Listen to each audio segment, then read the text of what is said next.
So win! Siyempre, we want to say hi and welcome sa mga bagong katropay nakakalipat lang sa ating programa.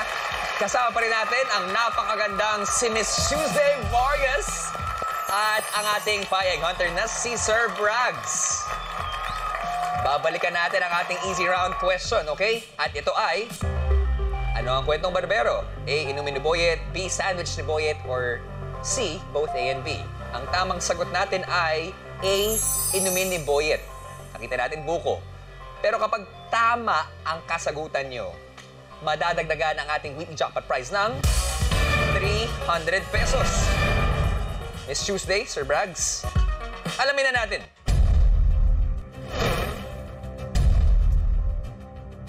Miss Tuesday, ang ibinigay mong kasagutan ay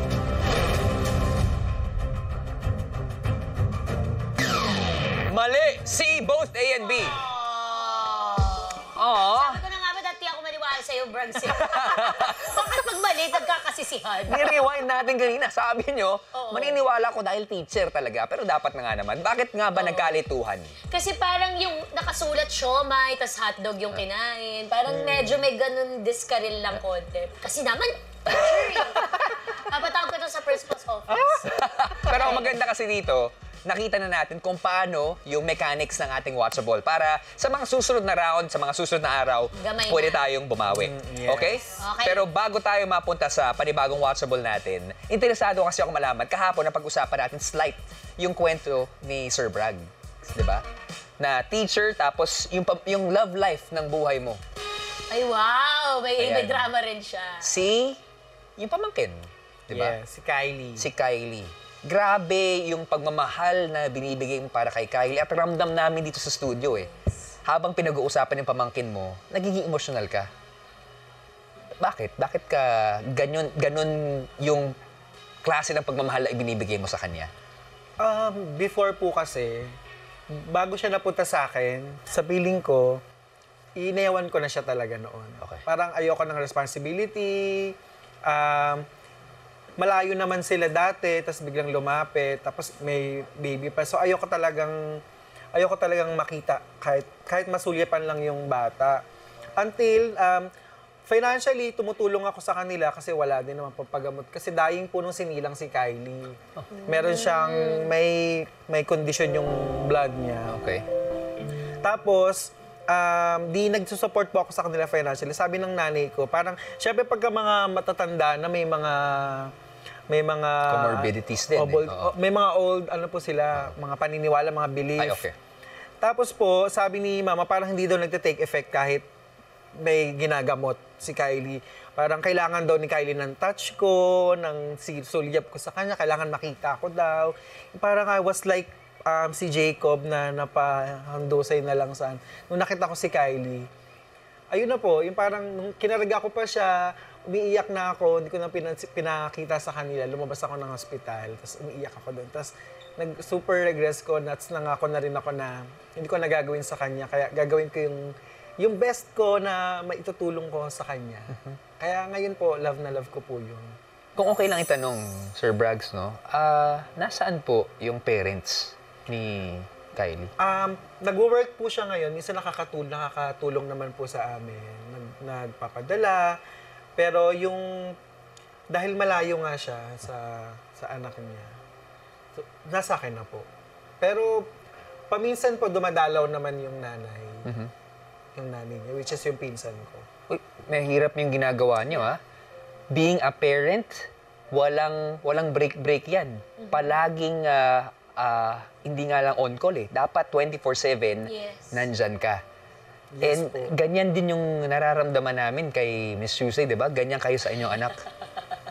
Si Kaya. Si Kaya. Si Kaya is 21 na, so hindi na masyadong alagain. Kumbaga, but I remember being a young mom at also 21 na I had no support because my mom is abroad, my brother is still young, and I'm doing it all on my own. Single parent. Oo, pero I think he saved me. He taught me a lot about adulting, about being more responsible, and thinking about offering love not just to myself but to another person na anak ko, na dugo ko. So, it made me more selfless, more conscientious about my spending. Tapos pati yung life choices ko affected na kasi there's somebody looking up to me na I have to set an example.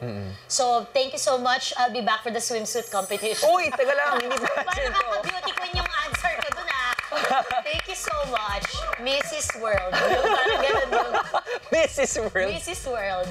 Ngayon naman gusto namin marinig yung siguro piece of advice para sa isang masabi nating parent. Tumatayong Yes. parent para kay Kylie, di ba? Anong pwede bang advice ang pwede niyong ibigay? Para kay Siguro Surprise? very universal, not just for parents. Anybody who's giving out love into the world. Yeah. You have to first pour into your own cup before pouring into others. Kasi paano tayo magla-love kung tayo din ubus na tayo? Tayo Totoo yan. din parang we feel na hindi na natin na-fulfill yung mga personal needs and passions natin. So, I show my son that yes, I love you.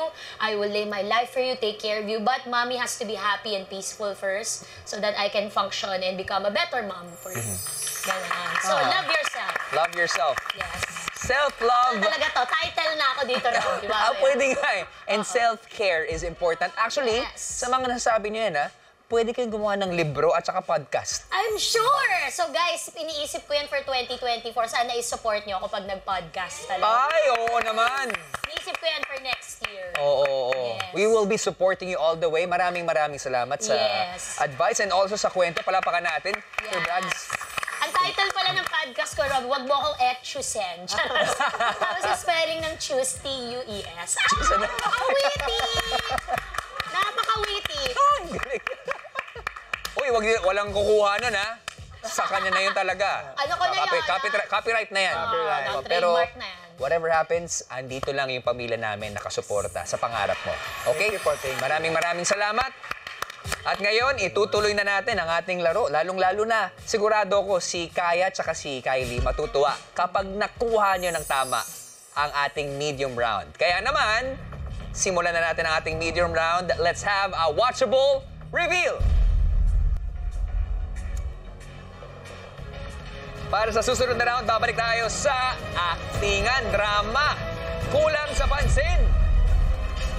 Sa watchable na ito, may mga detalye sa eksena na hindi kapuna-puna ng masyado. Kaya ang challenge ay pansinin ang lahat ng detalye dahil dyan manggagaling ang sagot sa mga itatanong ko. And for tonight's KSP, we are featuring Kakatakyut, starring Miss Angeline Quinto and Chad Kinis of Bex Battalion at marami pang kapamilya artist natin. Ang Kakatakyut ay isang fantasy sitcom tungkol kay Lara na isang sales agent na kailangang sagapin ang mga katrabaho niyang tinatangay ng isang misteryosong halimaw. Miss Tuesday, kapag nasagot mo ng tama ang ating medium round question, madadagdagan ang ating weekly jackpot prize ng 700 pesos! At sa round na ito, mas malaki na ang premyo dahil 3 naman sa inyo mga katropay ang tatanggap ng 1,000 pesos! Medium round, good luck sa inyong dalawa. This is our medium round. Let's watch! With Galing!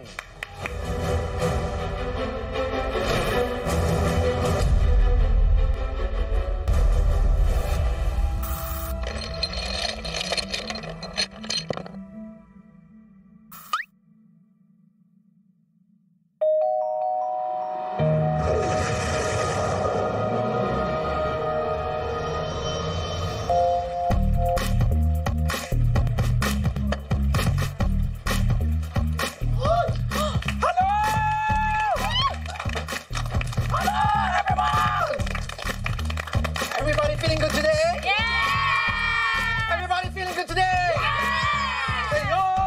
Oh! Hey, hey, hey! Hey! Very good. Di ba nga, Sam? Oh, you, halika. Dali mo to sa office, samahan mo ako. Let's go.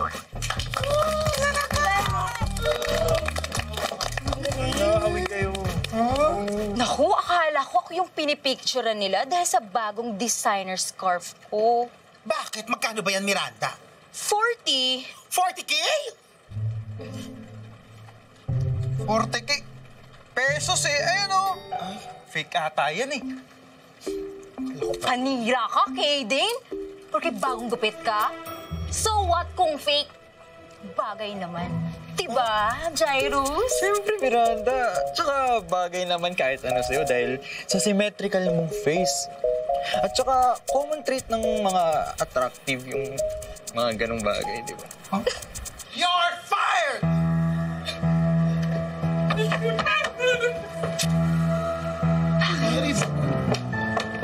Oh, anong tinitingin nyo? Di ba sabi ko back to work? Huwag niyo ko subukan kung ayaw maging next, ha? Ano, walang kikilos? Kasi susubukan niyo talaga ako. Oh my God!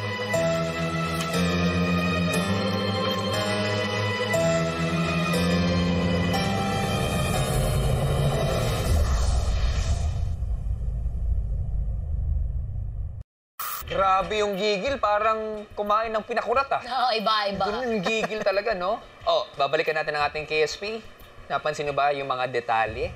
Marami ako napansin. Pero may tanong ako, Robby. Anong tanong? Ano yung skincare ni Chad? Para maiwasan. Kasi parang di nakatulog. Chad, I love you! Ay, I miss grabe. you, Chad! We love you, Chad. Ito naman ang tanong ko para kay Sir Braggs. May mga napansin ka ba, lalong-lalo na, sa objective mo sa linggong ito? Hindi ko pa po siya nakita, Kuya Ron. Wala pa. So, isang matinding clue yan sa mga nanonood sa atin. Pero, kung handa na kayo, ibibigay ko na ang katanungan. Are you ready? Yes, Yes. ready! Here we go. Here is our medium round question. KSP, ang tanong. Ilan ang halaman sa tabi ng stage? Is it A3, B2, C4, D1? What you think, mga katropay? Meron lamang kayong 90 seconds para makasagot. And timer starts now. Sir Braggs, kung di mo na itatanong, stage design, event design ang isa sa mga negosyo ko. So, Uy. usually pag nagde-design kami ng stage, symmetrical dapat. Okay. Parang malakas kutob ko na yun yung sagot. Yung bilang ng halaman. Ang tanong, ano pa, yung buhay na halaman ba o yung... May ganun pa palang specific. Okay. True. Or Magandang kasama ba si fact yan, Ina Evans dun sa bilang? Halaman ba? Bago tayo pumunta doon, Ay, di ba? gusto ko lang i-remind yung mga katropay natin na panahon na para pindutin ang tamang sagot sa inyong mga devices. Actually, ang ganda nung sinabi nyo. Dahil, gaano katagal na yung events company nyo? 12 years sa 12 Weddings years. by TV. Yes. For Galing. all your event needs, just visit our Instagram and Facebook page, Weddings by TV. So, para dito sa ating katanungan, syempre magagamit mo yung skills mo doon.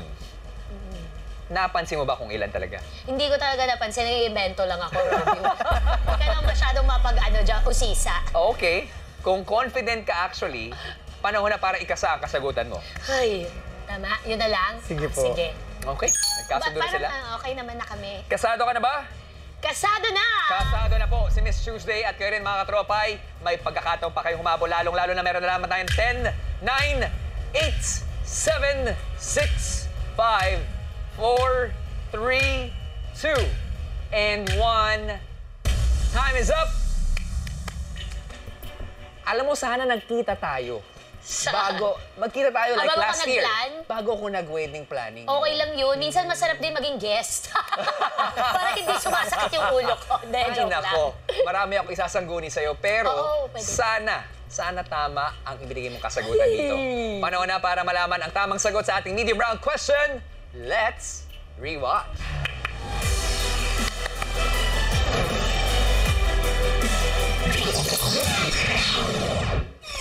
Oh, pak!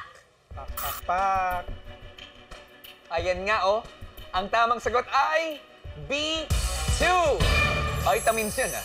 Oh, congratulations at nung Watch the Winners na nanalo na ng 1,000 pesos. Good job. Abangan mamaya ang announcement na mapipili ng ating randomizer at sa aming pagbabalik, malalaman natin kung tama nga ba ang sagot ni Miss Tuesday dito pa rin sa ating programa. Ito po ang Watch the Winners!